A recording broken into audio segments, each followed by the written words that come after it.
consideration in the history of the world: the transatlantic slave trafficking. They would end it all with a very important message that never again in our history as humans should we allow things like that to occur. And all throughout the talk, you hear me refer to the textbook transatlantic slave trade as a transatlantic slave traffic. What happened in here can never be called a trade. Similar occurrences today is termed trafficking. Then we cannot glorify what they did in here as a trade. I prefer to call it a slave trafficking rather than slave trade.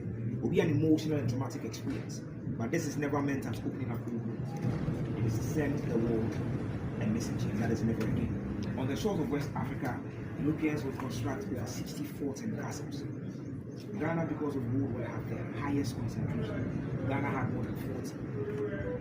3 out of that were castles. So first we have Elmina Castle, built by Portugal around 1482.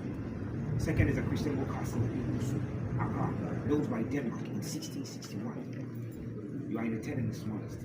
Cape Slave Castle by Britain, 1664. Of the 3 castles, this is the only one built purposely to traffic human beings. You see Elmina or Christian, the dungeons you see were warehouses, storage rooms that were converted into holding cells when their demand shifted to human beings. And this castle would experience underground dungeons. You see underground tunnels, moon gardens, because this was built purposely to traffic human beings. It was built in the heat of that.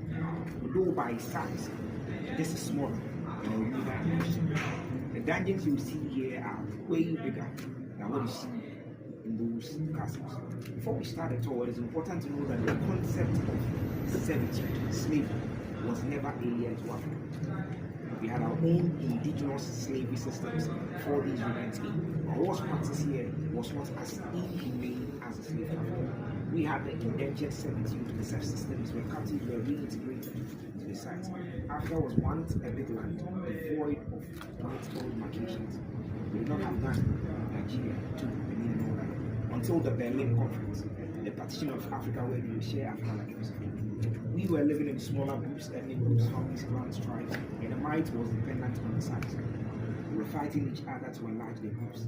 Our practice, you conquer the opponent, you take charge of the land, you use the people as servants. Skilled ones were reintegrated.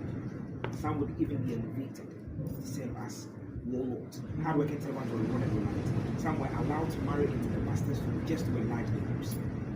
Came into contact with the European prisoners and captives of war were exchanged for goods like mirror, liquor, gunpowder, tobacco, textiles, ceramics, and all that this Europeans had.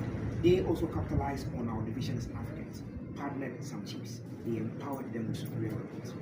We came to meet to fight.